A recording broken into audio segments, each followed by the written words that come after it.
আসসালামু আলাইকুম ওয়া রাহমাতুল্লাহ। দেশে এবং দেশের বাইরে যে যেখান থেকে এই মুহূর্তে আমাকে দেখছেন সবাইকে জানাচ্ছি আন্তরিক শুভেচ্ছা ও মোবারকবাদ। বন্ধুরা, যে যেখান থেকে এই ভিডিওটা দেখছেন আশা করছি এই মুহূর্তে সবাই ভালো আছেন। বন্ধুরা, আজকে আমি আপনাদের সামনে বেশ কয়েকটি তথ্য তুলে ধরার চেষ্টা করব কবুতর সম্পর্কে।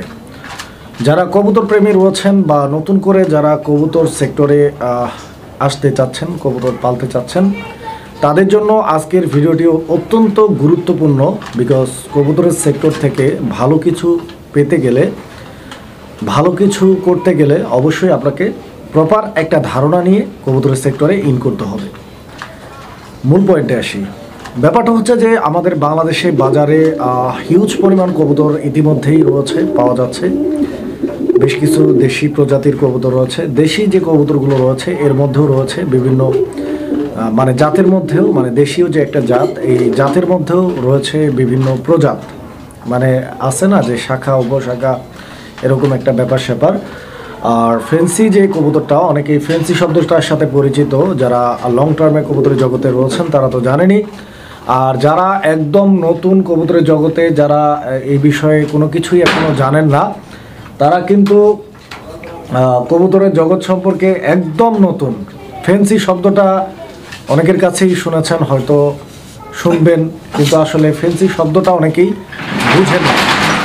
তো আসলে ফেন্সি জিনিসটা কি, ফেন্সি কবুতর কাকে বলে এবং দেশি কবুতর কি, আর দেশি কবুতরের কতগুলো প্রজাত রয়েছে এই সম্পর্কে ইনশাআল্লাহ আমরা কথা বলবো। আর স্টিল নাও আমি এই মুহূর্তে দাঁড়িয়ে আছি আপনাদেরই একজন সুপরিচিত খামারি বলেন, ব্যবসায়ী বলেন, জুয়েল ভাইয়ের কবুতরের খামারে। তো যাই হোক দর্শক বন্ধুরা, ফেন্সি কবুতরটা মানে হচ্ছে বিদেশি প্রজাতির কবুতর। দর্শক বন্ধুরা, যেগুলো হচ্ছে আমাদের দেশের বাইরে থেকে, বাংলাদেশের বাইরে থেকে যে কবুতরগুলো ইম্পোর্ট করে আনা হয় বাংলাদেশে, সেই কবুতরগুলোকে আমরা এক কথায় ফেন্সি কবুতর বলে জেনে থাকি, চিনে থাকি। এই ফেন্সি কবুতরগুলোর মধ্যে রয়েছে লক্ষা কবুতর। যেরকম লক্ষা কবুতরগুলোর যে কয়েকটি প্রজাতি রয়েছে, যেমন টিল মার্ক রয়েছে, বডি মার্ক রয়েছে, ফ্যান্টেল রয়েছে, প্রজাপতি লক্ষা রয়েছে, অনেক প্রজাতি রয়েছে, উপপ্রজাতি যেগুলো।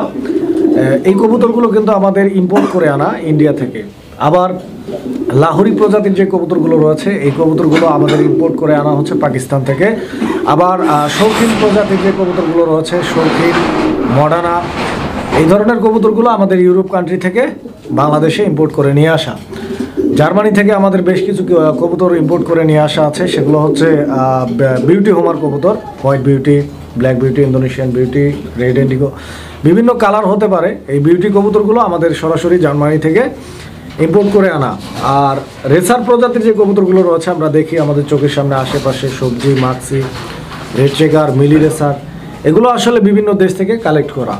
ইন্দোনেশিয়া, নেদারল্যান্ড, বেলজিয়াম, এই ধরনের আরও বেশ কয়েকটি দেশ আছে, যেমন পোল্যান্ড থেকেও বেশ কিছু রেসার আসে। তবে দুঃখের বিষয় হচ্ছে যে স্টিল নাও বর্তমান 2024 পার হয়ে 25-এ পা দিতে যাচ্ছে।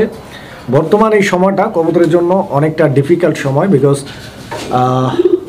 কবুতর বা এই ধরনের পোষা প্রাণী যেগুলোর উপরে হচ্ছে বিগত যে আমাদের বাংলাদেশের সরকার ছিল, শুল্ক বা ভ্যাট যেটা থাকে দেশের বাইরে থেকে যে কোনো প্রাণী নিয়ে আসার জন্য, এই ভ্যাট বা শুল্কর পরিমাণটা অনেক বেশি পরিমাণে বাড়িয়ে দিয়েছে।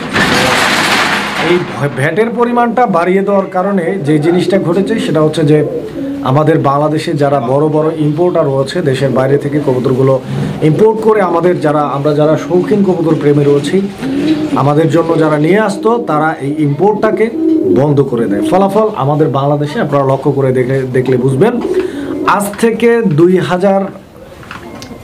2 বছর বা 2.5 বছর বা 3 বছর আগে যেই পরিমাণে বাংলাদেশে কবুতর পাওয়া যাইতো, এখন কিন্তু ওই পরিমাণে কবুতর পাওয়া যায় না। ইভেন নতুন নতুন যে ব্রিডগুলো আসতো আগে, প্রত্যেক 1 মাস, 1.5 মাস, 2 মাস অন্তর অন্তর, এই নতুন নতুন ব্রিডগুলো কিন্তু আর বাংলাদেশে আসছে না। বড় জোর বাংলাদেশে যে কবুতরগুলো ছিল, এই কবুতরগুলোই কিন্তু অনেক কবুতর আমরা আউটপুট করেছি কোথায়, এক্সপোর্ট করেছি কোথায়, ইন্ডিয়াতে অনেক কবুতর প্রেমী ভাইরা রয়েছে, ওনারা বাংলাদেশ থেকে প্রচুর পরিমাণে কবুতর কিনেছে, বাংলাদেশ থেকে প্রচুর কবুতর নিয়ে গেছে।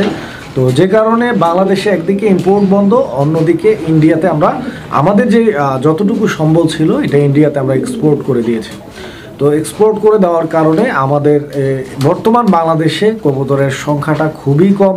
আর যা আছে আলহামদুলিল্লাহ, এগুলো নিয়েই যদি আমরা সবাই ভালোভাবে কাজ করি, সামনের দিকে এগিয়ে যাওয়ার চেষ্টা করি, জানি না ভবিষ্যতে আমাদের যারা বড় বড় ইম্পোর্টার রয়েছে এবং আমাদের যে সরকারি সিস্টেম রয়েছে, ম্যানেজমেন্ট রয়েছে, সব কিছু ঠিকঠাক হবে কি না এটা আমি জানি না। যদি ঠিকঠাক হয় আলহামদুলিল্লাহ, তাহলে তো কোনো কথাই নেই, বিকজ আবারও আমরা বাইরের দেশ থেকে কবুতর ইম্পোর্ট করতে পারবো।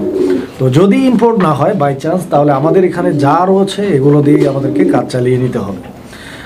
এগুলো নিয়ে কাজ চালানোর জন্য অবশ্যই আমাদেরকে প্রপার একটা ধারণা থাকতে হবে কবুতর, যাতে করে ডিম বাচ্চা ভালোভাবে আমরা করাইতে পারি, সুস্থ সবল রাখতে পারি। বিকজ কবুতর যদি ডিম বাচ্চা না করে তাহলে কবুতর বৃদ্ধি পাবে না।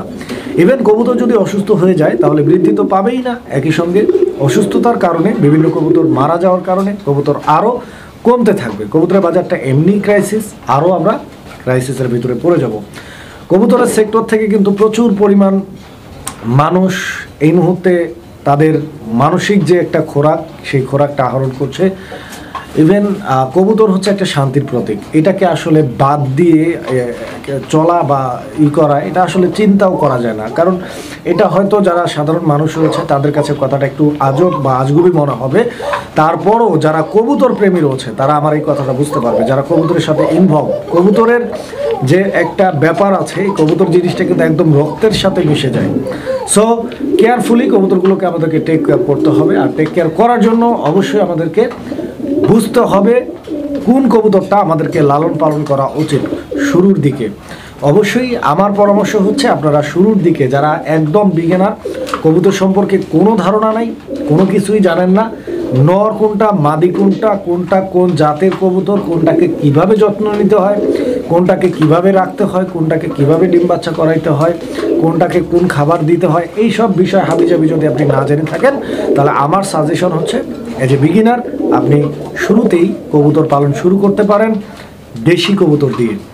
দেশি প্রজাতির কবুতরগুলো যেগুলো হাটে, বাজারে, খামারে, বিভিন্ন অনলাইনে পাওয়া যায়, 500 থেকে 800 টাকা রেঞ্জের মধ্যে এক এক জোড়া কবুতরের দাম থাকে। এই তালিকায় গিরিবাজও রয়েছে। আপনারা চাইলে এই কবুতরগুলো নিয়ে কাজ শুরু করতে পারেন শেখার জন্য।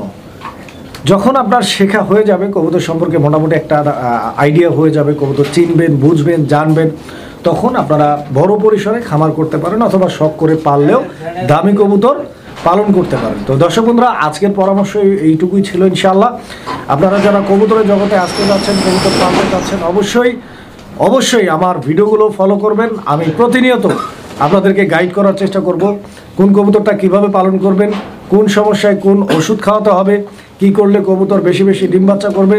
ইনশাআল্লাহ সব কিছু জানতে পারবেন। জানার জন্য অবশ্যই চ্যানেলটিকে সাবস্ক্রাইব করে রাখবেন। আসসালামু আলাইকুম।